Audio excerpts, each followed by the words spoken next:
На свечена седница денеска Општинската изборна комисија Штип ги врачи уверенијата за избран градоначалник и советниците во новиот состав на Општинскиот совет.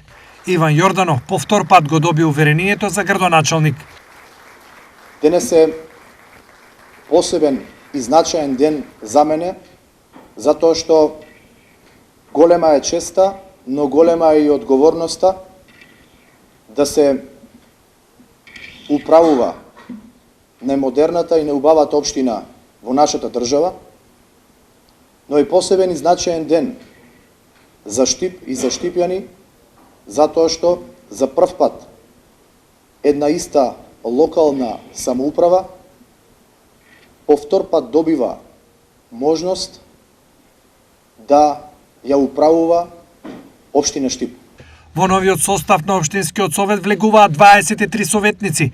Најмладиот со свој 18 години е Никола Христовски од Левица, кои ќе бидат неговите заложби. Мојата заложба пред се, иако сум млад човек, нема главен фокус да бидат младите, туку главен фокус ќе биде секој еден граѓанин на Штип, затоа што пред се ние се бориме со наша уникатна искрена борба.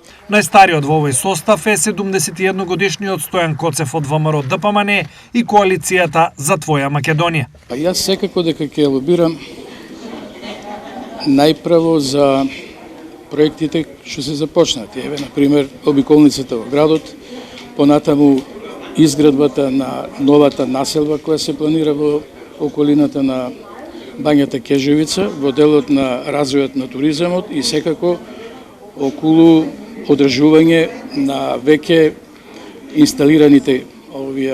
инсталираната урбана опрема. Со свој прв советнички мандат се и универзитетскиот професор Љупчо Давчев од Движењето Знам, како и младиот Иван Коцев од ВМРО ДПМН и коалицијата За твоја Македонија. Сигурно дека реализација на поголем дел од програмата која што ја ветивме на граѓаните и за која што ги добивме гласовите, ќе биде нешто за кое што ќе се залагам како дел од Движењето Знам за наша Македонија и конструктивни дебати кои што ќе донесат бенефит само за граѓаните на општина Штип. Како млад човек верувам дека младиот глас треба да биде на едно повисоко ниво.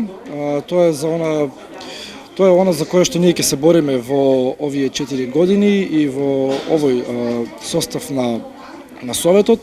Верувам дека секој млад човек сака да живее во една поубава средина, во едно поубаво општество. Согласно деловникот, по добивањето на уверенијата започна да тече рокот од 20 дена за свикување на конститутивната седница на Советот во новиот состав. Кога ќе се случи тоа, јавноста дополнително ќе биде информирана.